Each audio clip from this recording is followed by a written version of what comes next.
Good morning.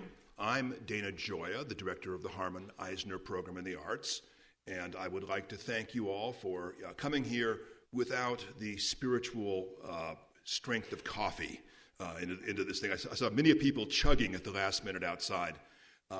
It's my pleasure this morning to host two sessions for our two Harman-Eisner artists in residence this year, the Sculptor Guy Dill and the author Tobias Wolff.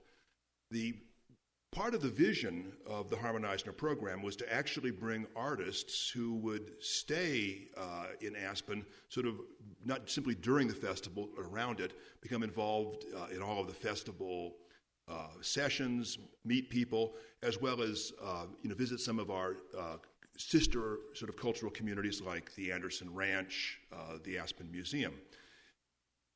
It is my great pleasure this morning to bring Guy Dill in conversation to the Aspen Ideas Festival. I'm going to begin with what I think is a heavy truth, but it needs to be said, which is that not all artists are created equally. Oscar Wilde said it a little more memorably when he quipped, "Only the auctioneer appreciates all schools of art." As in a lifelong time of gallery going, museum going, 7 years practically as the chairman of the National Endowment for the Arts, I saw the work of thousands of artists, tens of thousands of artists. And, one develops an eye, one develops taste, one develops personal preference, which can differ from people, person to person. But in my estimate, Guy Dill is simply one of the best sculptors alive. There's a certain quality in his work, and I think you'll see it as we go through this remarkable odyssey this morning, in which we'll sort of show you his artistic development across a long and active career. There's something special about his work. It is not merely original and distinctive. It is vibrant and joyful. What his best pieces remind me of, in the most subjective terms, is that particular frisson that one gets watching great dancers.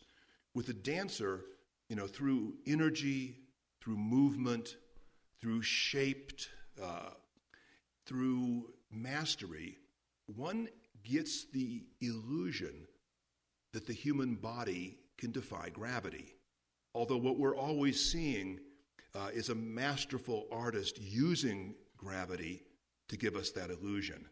And it is that exhilaration of the freedom, the exhilaration of suddenly seeing the possibilities of human existence, in this case of movement, that gives us the great joy of art. And that's the experience that I have seeing Guy Dill's work. But don't believe me. I've asked, I discovered that Peter Findlay, a very famous art dealer, I'm sure many of you have been in Peter Findlay's or the various Findlay family galleries that have been in New York for decades, is here. He's Guy's dealer in New York, and I've asked Peter just to say a few words to introduce the session. Would you please welcome Peter Findlay to the Aspen Ideas Festival?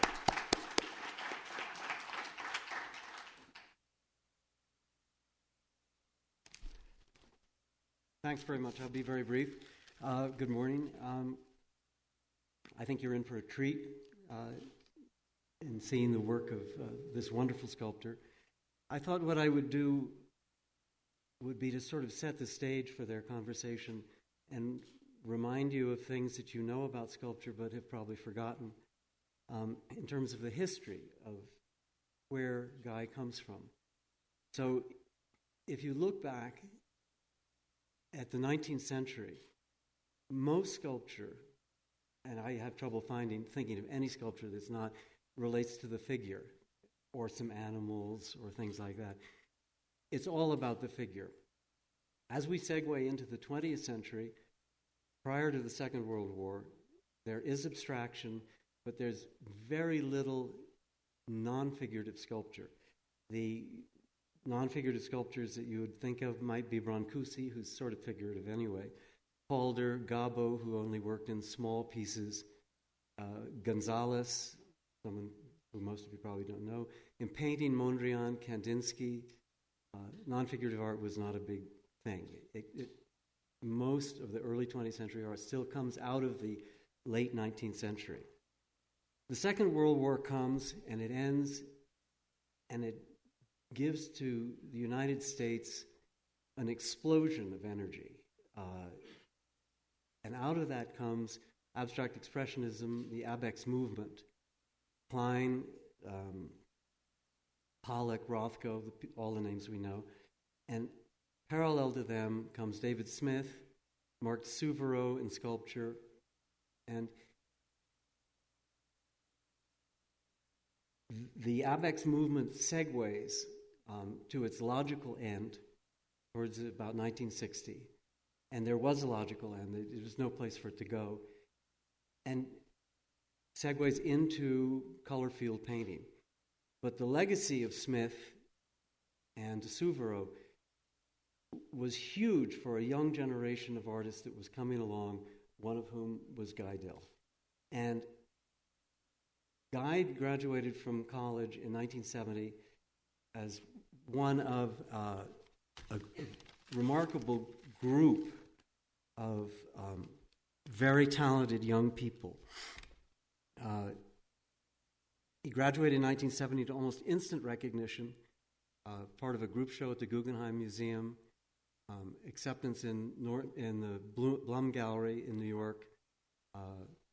In 1975, he won the prestigious prize at the Art Institute of Chicago for sculpture, the same year that they gave the prize for painting to Andy Warhol. And so his early work was very much influenced by these giants, the Souveraud, the steel and the rigid forms that come from abstract expressionism. But it's often been said that a straight line always moves to a curved line, that you can't keep, nothing ever stays the same. There's no statius.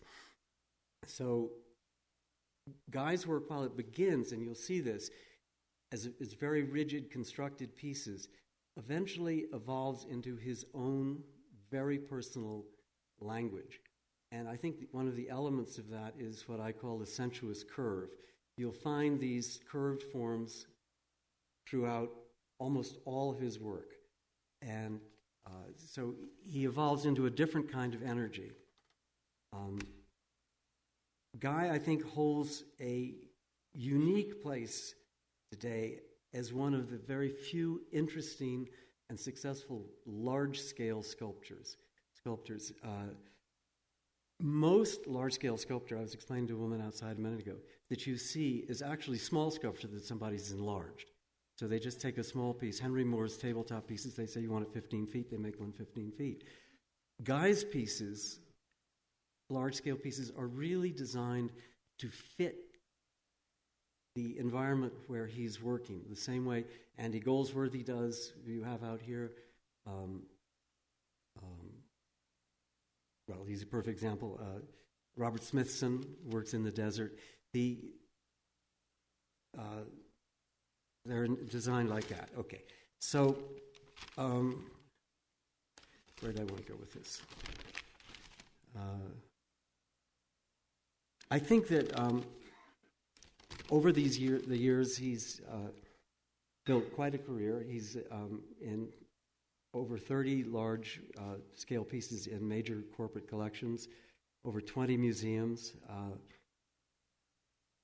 Very, very successful. I think Steve Nash, who used to be the director of the Nasher Sculpture Collection, described Guy as better than almost anyone ever has, as a sculptor who over the past 20 years has been able to achieve what might be called meaningful monumentality. That is to say, a significant scale to his work that isn't wasted, that holds up to the test of large outdoor spaces and proclaims itself as needing to be made in monumental proportions.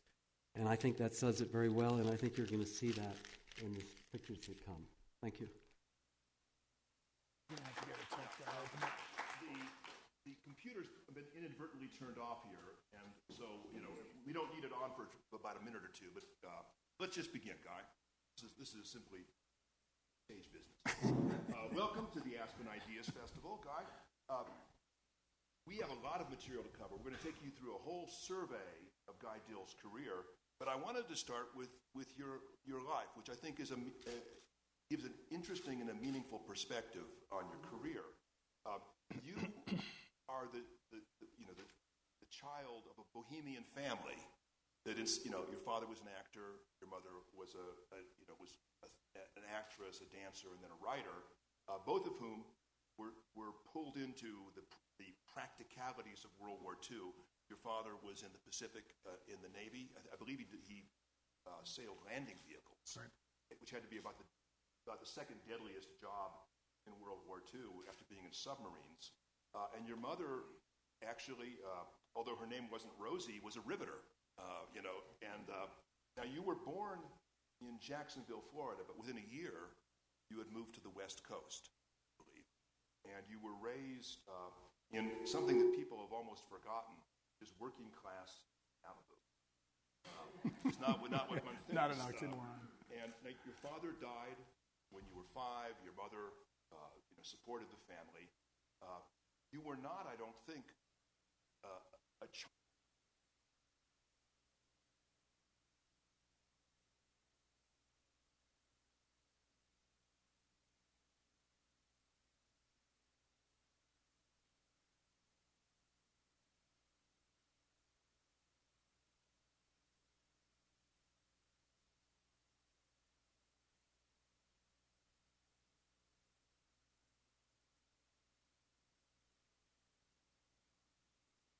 My voice tends to be reasonably resonant.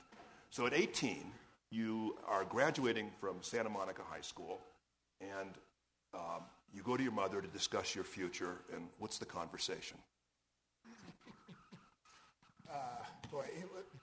Before I answer that, this is, being here is quite amazing. I've been here all week, and I've also had a few months to think about 40 years of work, as Dana says. Well, present yourself. And I'm looking back at things, and Dana even took it back further. I'm surprised you just stopped at high school. So in my family, the question was, so what are you going to do now? And it was 1963. Vietnam was really rolling. And it was either go into the Marines or find a country that would take me. So what I decided to do instead was join the United States Coast Guard, which had, at that time, it was voluntary to go into combat. And that made a lot of sense to me. Plus, I could get an education in the sea that I really wanted to have. I wanted to become an authority on that thing that I was in my whole life.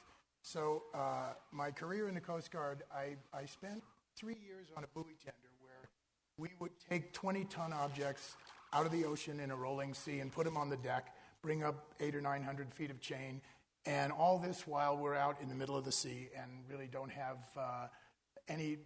anything to hang on to except our own wits about us and the engineering of the crane that's on the ship. And go to the first slide. Yeah. Okay, that was basically where I first became enamored with what physics meant to me. During the Coast Guard, I also, the last year I was in public relations and had the opportunity I signed on to this schooner. We were preparing it to go around the world, and this is a schooner called the Dwin Wen. It was stationed, it was a private schooner. We were docked in Long Beach, and we were preparing around the world voyage. When I got out of the Coast Guard, I should say during the Coast Guard, I was visiting friends at Chenard Art School, and when I was in class, the teachers there would say, look, if you're here, draw. So I drew, and it turns out I enjoyed it, and I started to learn how to draw. And there was a professor there who took an interest in me and said, why don't you put a portfolio together? And he helped me with that, and I didn't think much of it because I'm not the artist in the family, and it didn't make much sense to me, but it was kind of interesting to do. So I put a portfolio together, bless you, and then I took off to the East Coast, signed on to another schooner, and a 138-foot schooner, and while we were in dry dock in Lunenburg, Nova Scotia, my mother got a hold of me and said, you have a letter, the college wants you. This was Chenard Institute in Los Angeles. the college wants you and they'll pay for you to go. That plus the GI Bill, I was able to go through college. I was beginning a charter business of my own, and at that point I decided to stop. And I figured this is my shot at college, and I left. I basically left the city, went to Los Angeles, and went to college. In 3 years I graduated, and I'm going to start showing you works. We don't have all that much time, so I'm going to slip and slide through 40 years of work here. But initially, you can get the idea of what my main influence was. This is an image in the Guggenheim Museum.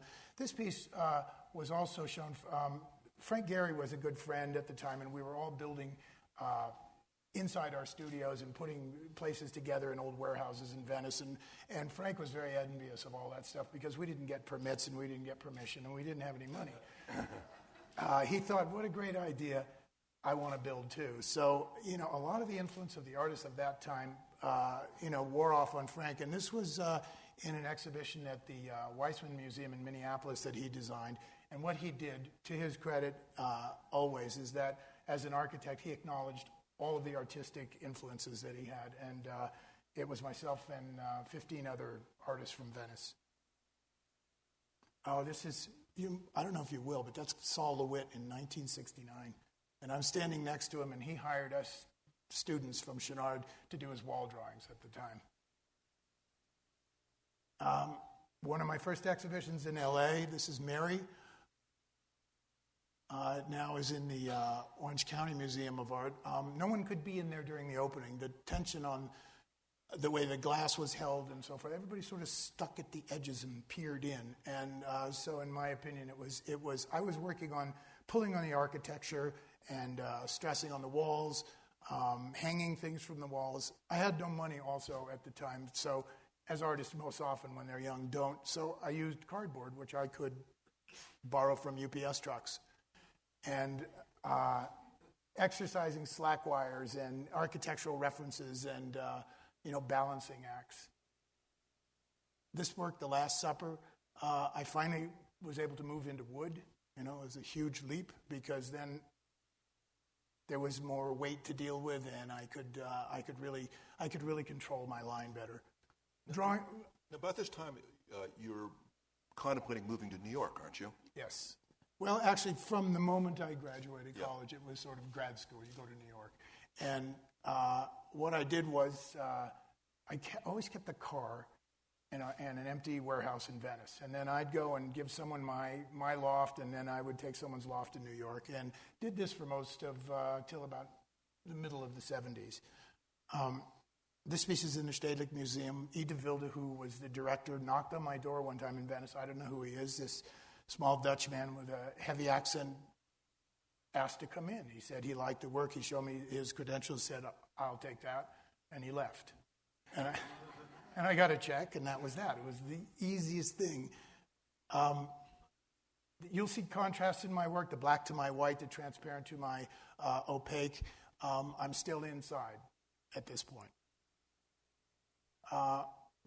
I'm inside, but I'm working on a work that ultimately finds its way to become very internalized. I'm building things that, to me, physics is everywhere.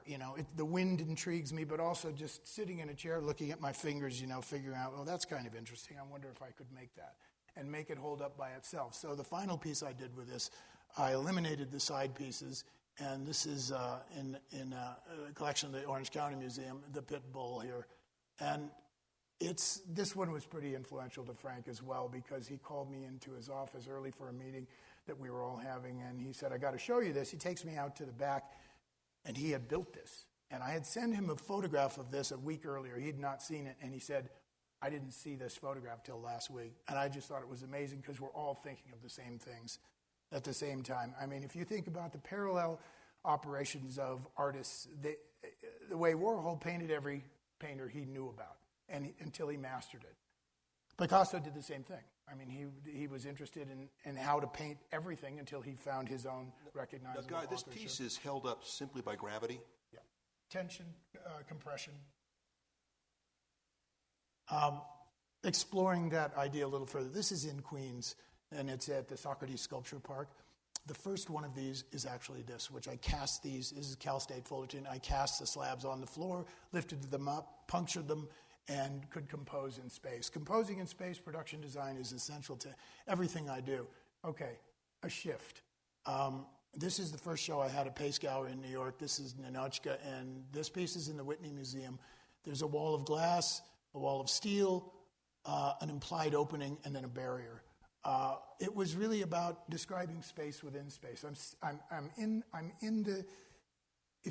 To me, looking at gallery spaces were a framework, and let's start off with framework on a painting is a framework, and the gallery is a framework, and the museum is a framework, and then the art world is a framework. So I'm inside of this infinite amount of frames, and my consideration is to acknowledge that, but at the same time, find a way out. If I go far enough in, maybe I can find a way out.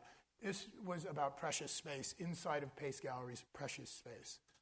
It's another view of it. That's the work at the end that you were talking about, Dana. And so you are, right now in your late 20s, and you're being shown at the Pace Gallery in New York. Yeah, middle 20s probably. Yeah. So you're getting rich, right? I was so broke, and dealing with what I thought was the best gallery in New York. That's exactly probably that week.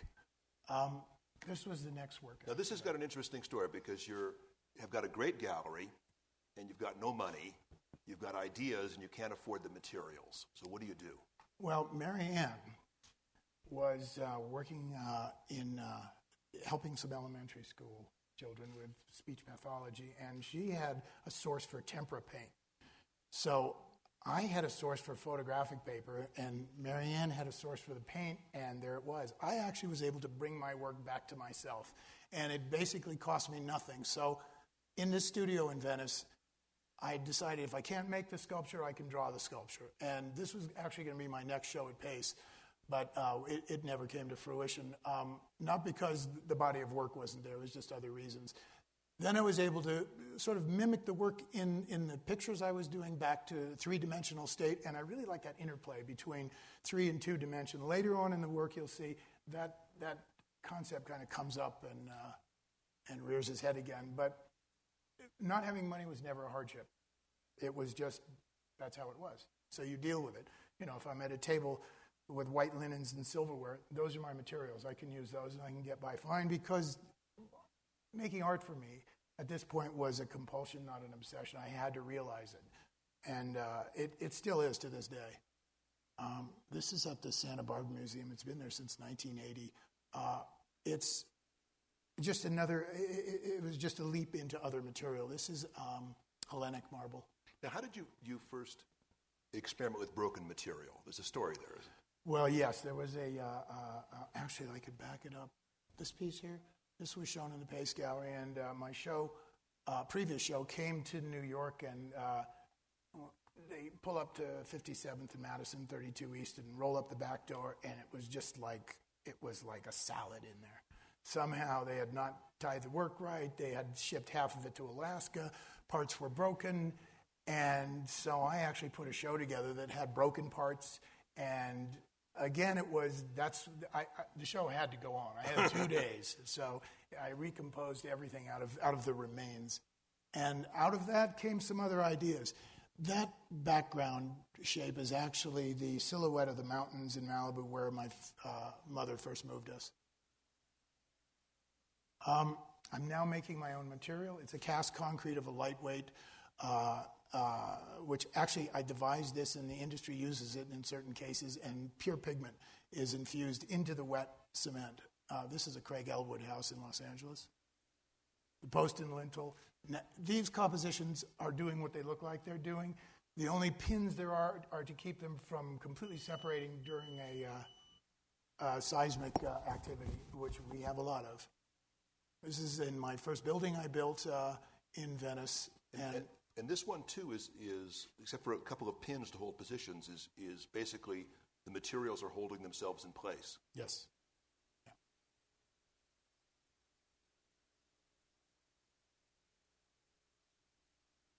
Yeah. It's that compression that was most interesting to me, and just being able to draw in space by taking this huge, heavy object and setting it there. And I learned how to do that later with a lot more ease, but the first ones were, I had a little forklift, so I was able to put a strap on it and put these works up. This is the aqueduct shown at Ace Gallery in Venice. In Tokyo, there's a piece of steel in there, a disc. Can't be seen very easily. This is now starting a new transition. A break is starting to occur. There's a curve in there. This is basically, the series was titled after figures, kings and queens and places in the Epic of Gilgamesh. And this is Igalma, which means the Great Palace. And this was the final piece of Prudential Commission near LAX. And this piece now belongs to the city of Beverly Hills and is scheduled to be installed on Burton Way in 2007.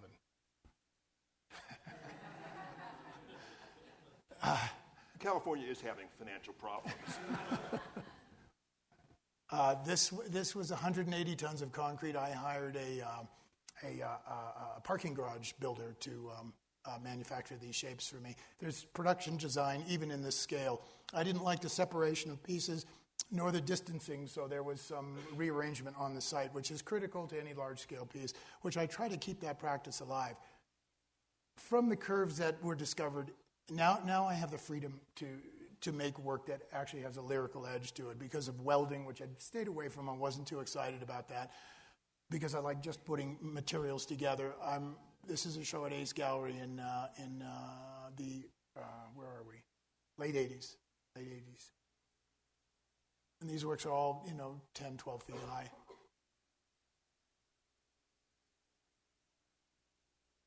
This disc here in this piece, it was seen in the other shot, I kept trying to find the spot to,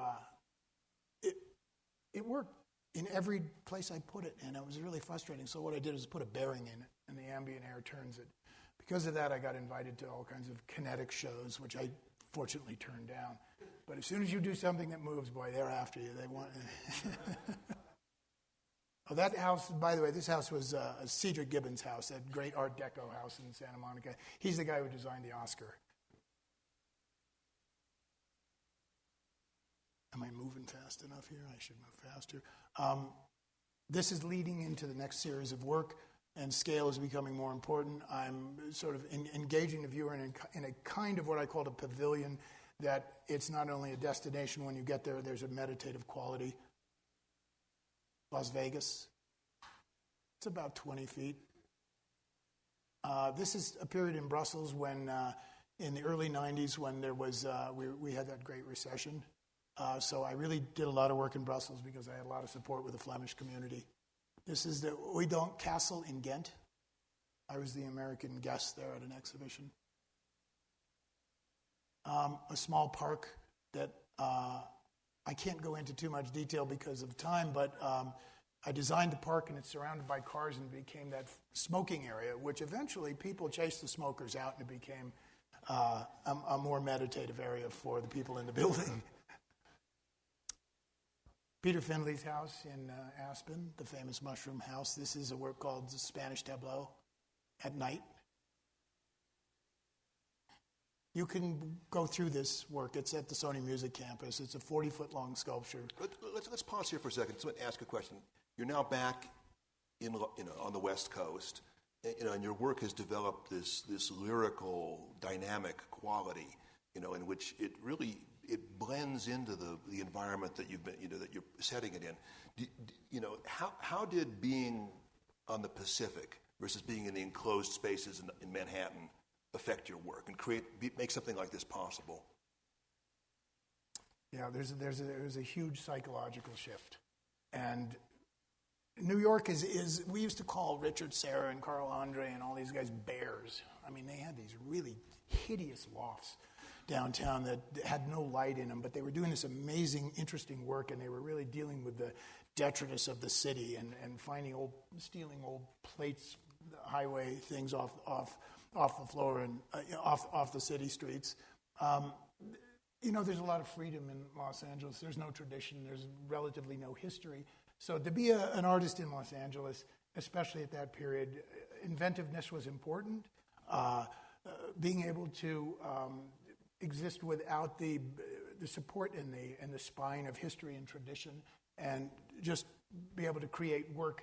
I will say that I don't like the word blend, but I like to see that the disciplines of sculpture, the disciplines of architecture, landscape architecture, etc., have a vibration. And this work doesn't actually touch the building on either side, but there is such a change in discipline and in integrity. And actually, a friend of mine designed this building, Stephen Ehrlich, and out of respect for the building, we kept away from each other. However, there's a dialogue that exists, and I try to keep that dialogue in private installations and public installations, because I think that it's important that the dignity and the discipline of architecture and landscape, etc., be separate. More forms in that realm of the working with steel. This is the final steel piece. Now, there's 40, 50, 60, 70 works between all of these. This work is now on Beverly and Wilshire in Los Angeles, and I'm especially proud of this as a public work. It's 7 feet high, and it holds its own on a corner without having to use monumental scale. And it's a drive-by like everything in Los Angeles, but in addition, this one happens to be a walk-by. So it's got a lot of reflection and a lot of it's painted a flat black, so it's very different than its surrounding, but at the same time, it kind of exists on its own. And I was very satisfied with how it kind of contained its space. First bronze, very LA. Page Rentz's Old House Architectural Digest. This is Joe's Angel. This was a guy, Joe. He said, "All right, the next work you do for me," I said, "Okay, just you don't get to know." And it started the bronze series. I'll always be grateful to Joe. The Key Angel. There's a keystone in the middle, thus the name. Titles are not really, they're relevant to me and my family and some inside jokes, but they're really good designators. This is in front of my studios in Venice. A relatively large scale work, a 12-foot work. I wish we had 4 hours because there's a story behind every one, but I'm not, we'll try to get to which ones we can. This is Washington, D.C., the American University Museum. Aluminum, the white to my black, the contrast to my bronze. The bronze patina I use goes from a light to a dark. The marble is my white as well. I work with a company in Pietrasanta, and the marble that this comes from, actually I'm very specific about it because it's called Arabescato, which comes from a mountain in Carrara called Corchia. Corchia is a mountain that the Medicis at one time owned, and all of the marble mined out of there was designated solely for sculpture, no architecture, and no public work was allowed. And some of the veining is violet, some of the veining is gray and blue, and it's a very special Carrara marble. Guy, you've been working in steel, and you shift to aluminum and bronze and now marble. Each of these materials, seems to, to bring out something very different in you. What did working with marble do? Marble connected me to Chester French. Really? Yeah. I was in the American wing of the Met, and I needed to give myself permission to have my marble carved for me. Initially, I did it. It took forever. I didn't really enjoy it, and I realized if I'm going to do it, I'm going to have to spend my life on it. And there's a work in there that is a memorial to a sculptor, and it's a relief piece of the Angel of Death. It's probably 12 feet high and comes out from the wall. Her wings come out maybe 4 feet. And she has her hand on the subia, which is the chisel that he's about to carve, and her fingers go into this. And it gives me the chills to think about this piece. Some of you have seen it. He did it in bronze first, and there's a family that cut his marble for him. Just knowing that allowed me in. And to work with the cutters and the shapers in Pietrasanta has been a gift that I've been enjoying for about 12 years. This is Huey Long's mansion. He never got to move into it. He was murdered a week before. And the guy who owns this, Tommy, said he wanted a contrary work. It's on the other side of the very tall columns. This is the garden area, and it's a typical antebellum. And it was an interesting contrast, and that's really where he wanted to go with it. It's about 12, 14 feet. Again, this is the Arabescato marble. My discussions with the marble cutters are, I build these full scale, and then I cut them up and I send them over there and I put them back together in cardboard. And it's really about veining and positioning and engineering, because everything that goes over there goes into his CAD program, and then he gives it to his cutters, and everything is reviewed constantly because these arcs and the radiuses are very specific. Aspen. A bronze, about 12 feet.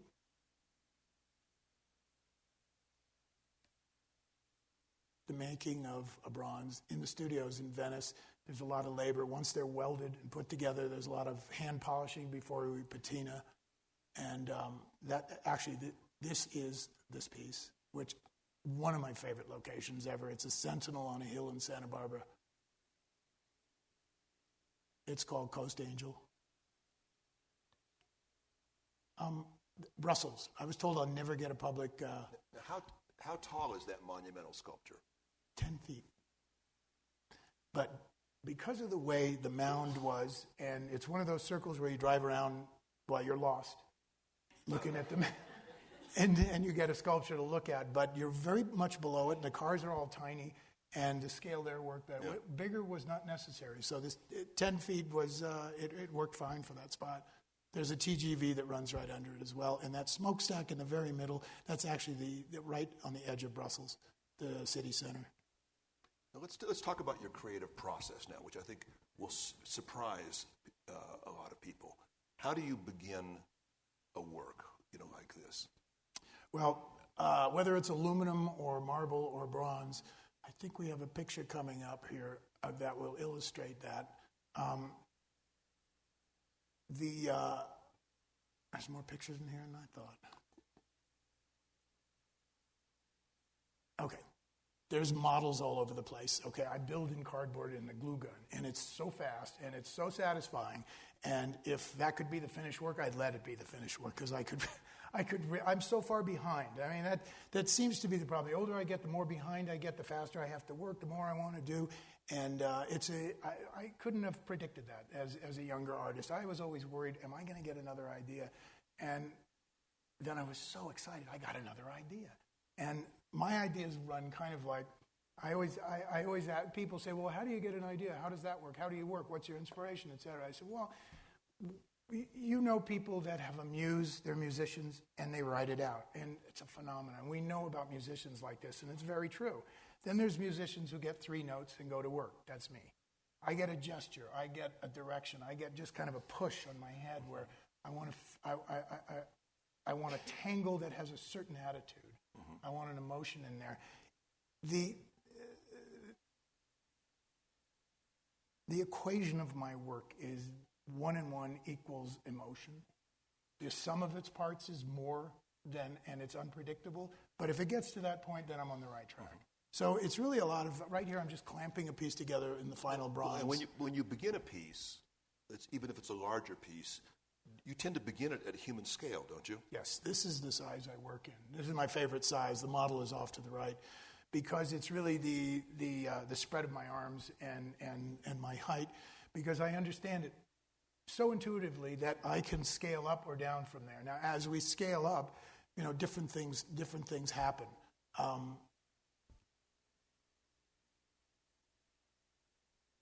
Rinascente, I love that piece. Love them all.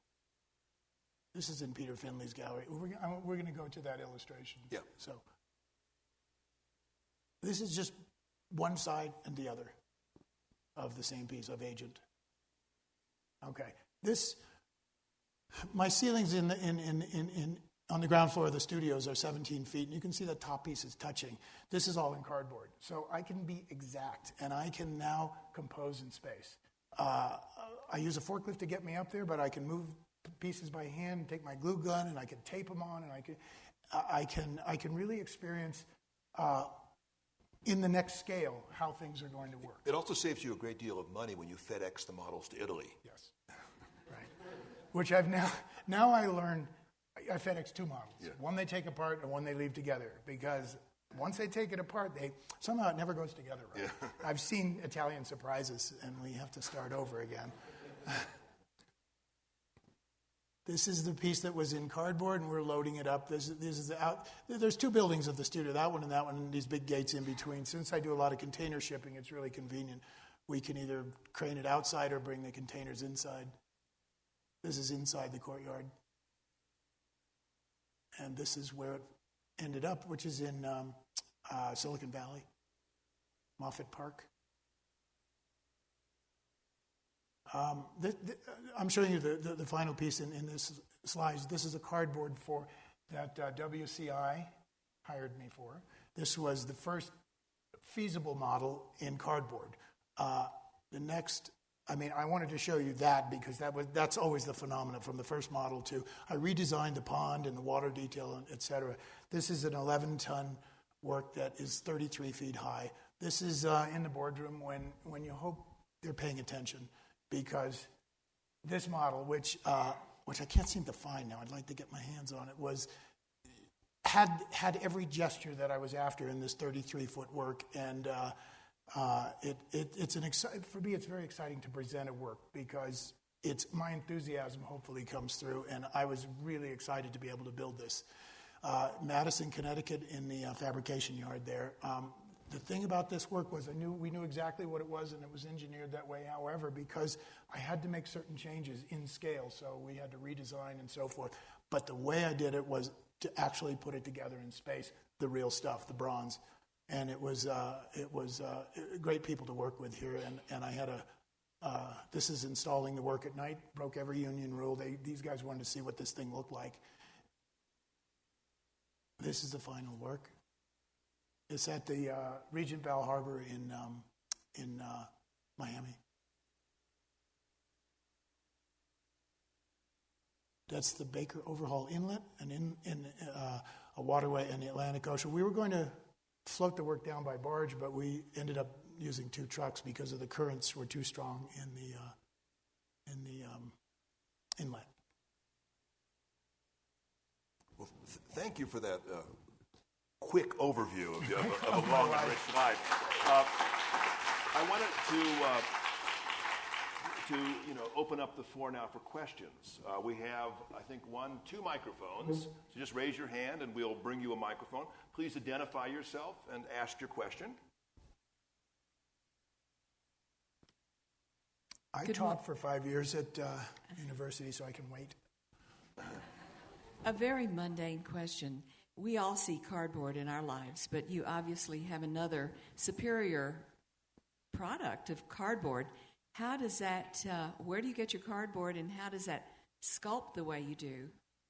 Like I said, the first cardboard came off of UPS trucks, which is exactly the same stuff I use now. You can order it through a paper catalog, and you can get different thicknesses, and it's ridiculously cheap, and I buy them, 30, 40, 50 at a time, stacks of 4 by 8 foot by 1/4-inch cardboard. And it's what we do, to get a nice curve, I run it through my rollers in the studio, and we just cut the flat sides. It's like building an airplane wing, essentially. It's really cooperative, and sometimes on the bigger ones, there's a very thin wooden skeleton inside to hold them together.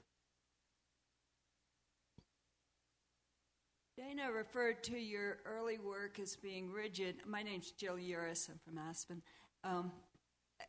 When did you start using the word gesture as describing some of your works? Because they certainly take on the human form as it comes along. They do later, and part of that, Peter Frank wrote an essay on this after a conversation, and he decided he couldn't call my work figurative, but he could call it figural. And it's a byproduct of putting this work together. Well, I use a really rigid, obviously very rigid palette of shapes. And I do this because when I compose, I have to be almost in a bad mood. And I have to come at this thing and I have to attack it. And I have to kind of make it do what I want. And it's by putting things together. Now, I have a record of so many combinations in my head. And we were told in college to file things. Stuff I picked up in 1970, I'm using now. And I'll forget a name, but I will not forget a gesture, even in a drawing. That gesture is probably from my drawing. It's probably from rolling steel discs into my really rigid concrete pieces, and then remembering how good that slack line felt in those wall works in 1970. Just that nice catenary curve that just comes from the wall and lays down and holds things. And I can't, because of the way people look at the work and they keep saying figure, figure, figure, I try not to let the tail wag the dog. I'm very seduced by it. I really like to go in that direction. So what I do, I have a model that I draw from. And I do show my figurative drawings on occasion, but rarely. But that's really where I want to keep that literal reference. I think my abstraction clarifies my literality.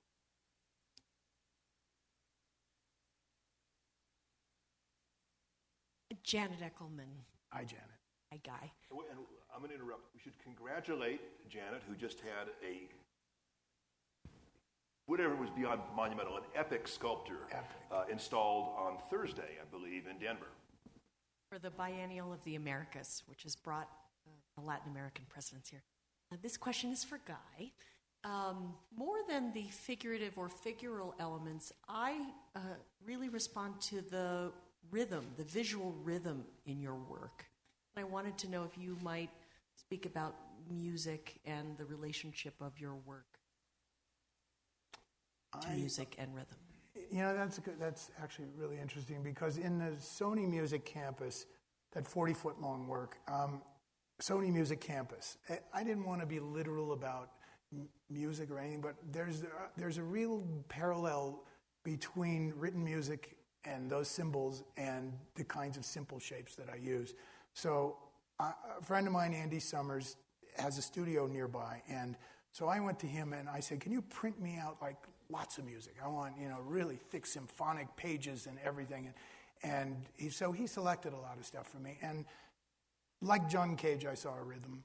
You can see how that happens in there. And without really consciously drawing a circle around something I liked, I just sort of let that stuff come to me, and then recognized that as I knew how wide I had to be 40 feet wide, I had to be 12, 15 feet high, then I can compose in that space. But what I did is I was also working on a project for Disney, which was for the Disney Concert Hall, which will probably never come into fruition. But what I learned was that there's another way I think. So instead of trying to compose outside of myself in space, I started drawing out of my head. Now, I can draw anything I can see, but I cannot draw it if I can't see it.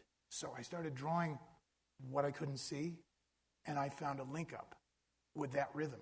And that rhythm is natural. It's as natural as my hand, and I really like using it. When I was really young, I used to take a stick on the beach at low tide and do these big drawings because they felt good. But in that was a kind of rhythm. So, how I could tie that all together, academically, I couldn't tell you, but, it's a good question. Thank you.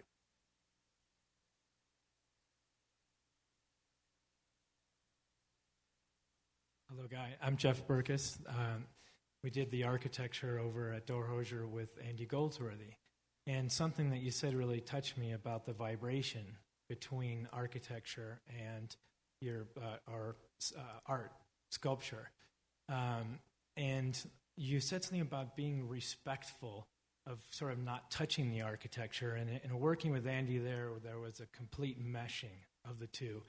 And I see an evolution of the energy in your work. And do you see yourself getting more engaged with the structures at some point, actually fusing with architecture, or will there always be that sort of tension between the two? The works that are separate, and the idea of engaging and meshing with the architecture, in a predictable future, the reason I don't see it is because Marianne and I like to build these small buildings. They're 10,000 square foot buildings or what. But there's something about what we both know, and we build those for that. And I noticed in the Andy Goldsworthy, the thing that took me is that he didn't touch the architecture. There's that goo you put in between it in the sidewalk, that compression stuff, and he's always separate. Now, he drew on the walls, But that to me was more like a wall drawing, and it wasn't architectural. And I see him as having like a tremendous amount of respect for the building. Even though he cracked through it, the integrity of that walkway remains. Even though he went inside the building, that implication that he's going inside the building, it never interrupted that facade. So I would love to interestingly, most of my friends are architects, and at some point, I want that collaboration to occur. And I would like to be, Philip Johnson was really upset with Frank Gehry because he put Klaus Oldenburg's binoculars in the front of a building in Venice. And he incorporated that, and it's an archway to go underneath. I think it's fantastic because of that respect, because he didn't integrate it. And, it's gotten pros and cons for doing that. And I'm trying to think, you think about Bernini and that cooperation. Still, the architecture remains isolated. Michelangelo, even though he paints on the ceilings, it's a ceiling. It's not a canvas, And he's painted on it, but those images somehow seem to reverberate on another kind of level. And I'd like to see the architecture remain because I need a foil. And architects are nice sometimes. They go, here, you can put something here, you can put something here. Okay, boys, then we'll stay outside. We'll stay over there. Eventually, I'll get to connect. Maybe it's in the form of the building.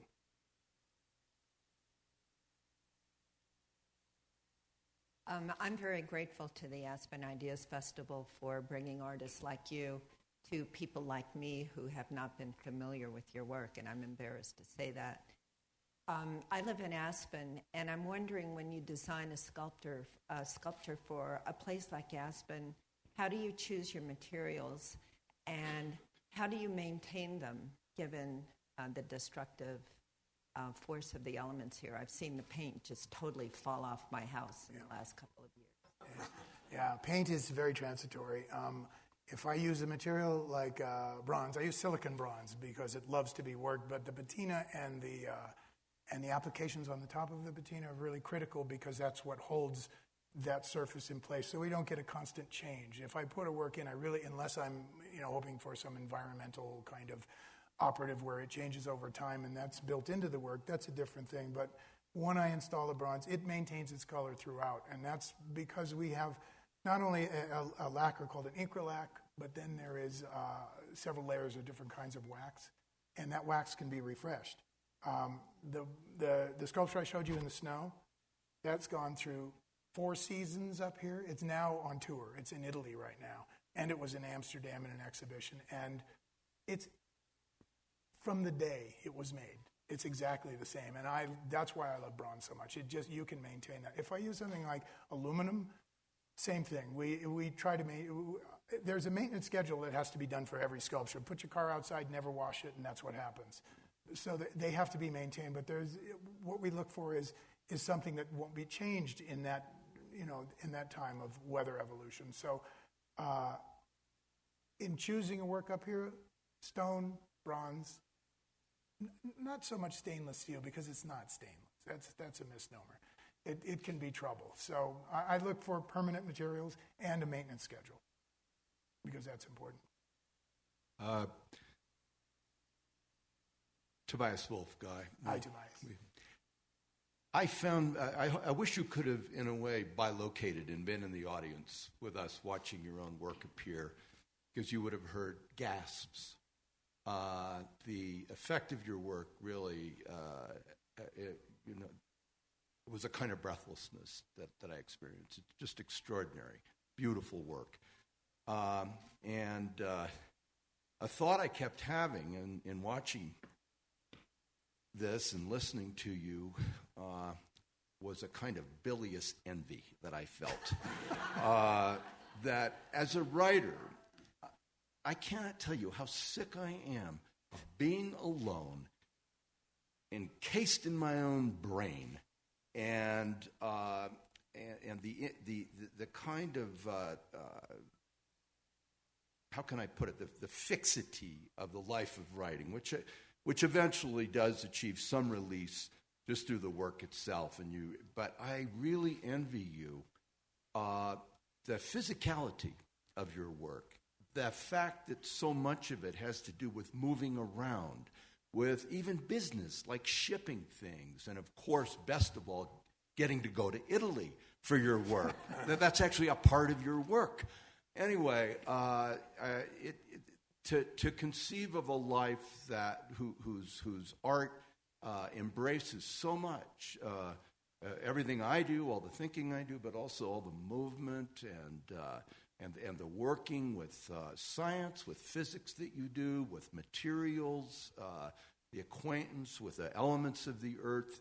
I'm just, this is an expression of tremendous admiration and, as I say again, envy.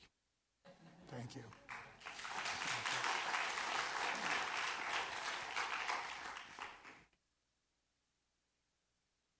I echo the prior comment.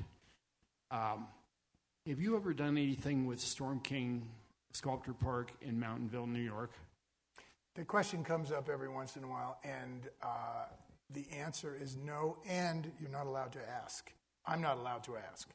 When they're ready, they'll come and tap me on the shoulder. I'll talk with them.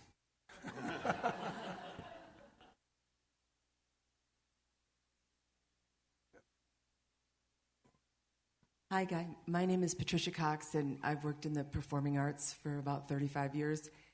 And I've talked with a lot of artists about the function of making art, the doing of it, the forming of it, the actual getting the hammers out and making the sets, actually writing the words, and then the ephemeral one night of its existence in the performing arts. You talked a lot about the function, the doing of it, the making of it, and yet I've also gotten a sense that the longevity of your work, its length of stay on the earth is important to you as well. That's something that we don't get as much in the performing arts, and I just was wondering if you could talk a little bit about the balance between the actual function of making it as an artist and its staying power in the universe, the meaning for you. It's with each work of art that leaves the studio, there's a responsibility. Nothing's allowed to leave unless it's gone through this vetting process that I suspect most artists that go through this process. And I have a really rigid set of rules I use. I have an intuitive set of rules, and I have an emotional set, a romantic set, and it's got to, really get by this stuff. When is the work done? I know when it's done, but is it ready to go? In the case of making public work, it's so important that that responsibility be met. There's many different kinds of public artists. Janet's one kind, I'm one kind, and I believe deeply that I'm in the position of educating. So if I am, this work has to release its information over a period of time, but it has to do it in a way that all the academic underpinnings are there, and it has a foundation of information and visualness so that it transfers that. And it's not just a work that's finished and then okay. There's a lot of considerations that go on, and there isn't any work that I would ever want to bring back. There is work that is less mature, is done when I'm younger, different moods, different approaches, etc. And I look at all of those, and one of the things I went through, one of the journeys I went through, thinking about my 40 years, and I'm also putting together a catalog raisonné, so I'm at the same time of kind of thinking about how to talk about this is, just went out of my head. Oh yes, I got it, I came back. The decisions I made in 1971, early decisions I made, and looking at those decisions I made from a mature head, from a much, 40 years away, I don't disagree with most of them. It's curious to me. So. Hi, it's Amy Marjoram with the Aspen Institute. I grew up with that marble sculpture in front of Santa Barbara Art Museum. And when I moved to Aspen 20 years ago, it resonated with me, the connection with the Herbert Beier marble garden sculpture. I wonder if you can talk about Beier, and we're in this originally Beier-designed building and this Beier-designed campus, and was his work influential to you, or is there any kind of connection between the two? Actually, there is. I met Herbert Beier in Santa Barbara before that work was installed in the Santa Barbara Museum, and different kinds of conversations. I mean, tremendous respect. I mean, this guy, he really led the way in so many areas, and a great thinker, and he had results from his thinking. I showed in the gallery at one time as the Arco Towers, and he has a big piece in front of that. I mean, every time you look at his work, subtly, but on a very deep level, affected me, and I acknowledge that. I find that, I have criticisms with every artist's work. I'm not a big art fan, to tell you the truth. But when I like it, I like it. And the oeuvre of Herbert Beier has been so important in my work. Specifically, from his little paintings. I saw a little painting at the Resnick's house the other night, and it was just so good. It was so to the point. It was so exactly what he's about. To his larger expressions. I love his architecture. I love his way of placing things. I mean, there's a brilliance about him that absolutely has affected my sense of space, my sense of placement, and how things fit into those places so that they have integrity. And there's a tremendous amount of lessons. We have time for one more question.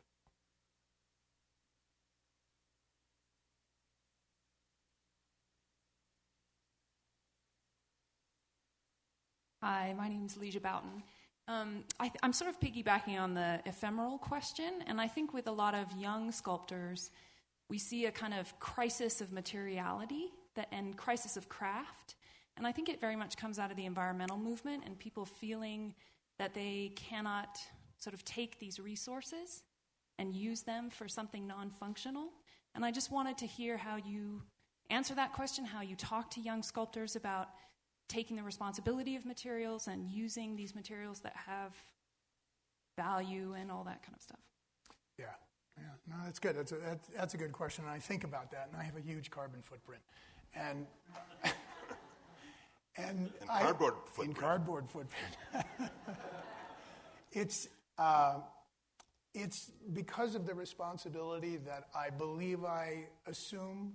I give myself permission to do that, because I think that what the result is requires all of that goes into it. I have kind of a teaching studio. There's a guy who's been with me 26 years, and then I have young people in there 3 and 4 years at a time, and we have university interns, etc. And what we talk about there is form. I mean, it takes money to build sculpture, and for a young sculptor to go directly into making all the early work, by the way, you notice comes apart.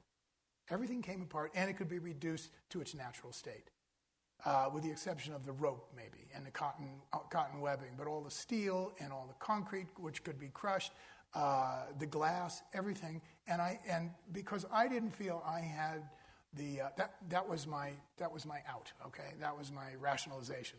I can take all this work and I can reduce it essentially to zero. It was biodegradable. Later on, that it became important to make permanent work, because I really believe that as I make these talisman or whatever they might be, there's a key in there, there's a language in there, there's something in there that I don't quite understand, and I'm after it all the time. And I think that if you pick up on the work, that it's unclear for some reason, but for some reason it makes sense. And it's that kind of gray area that fascinates me. So in order to do that, though, I have to give you something you believe. It always fascinated me that Don Judd could make a plywood box that had as much presence as a refrigerator. I mean, that's amazing. And that was because he understood scale so well and made those temporary materials so important. I have to give those cues in the work in the ways I do it. I sometimes do it with scale. Sometimes I do it with material. Now I'm trying to do it with internal form and make that form so important that it becomes that key that takes you to that place that I don't know where that is. Aren't we glad that we brought the arts to Aspen Ideas Festival? Thank you, Guy Dill. Thank you. Good.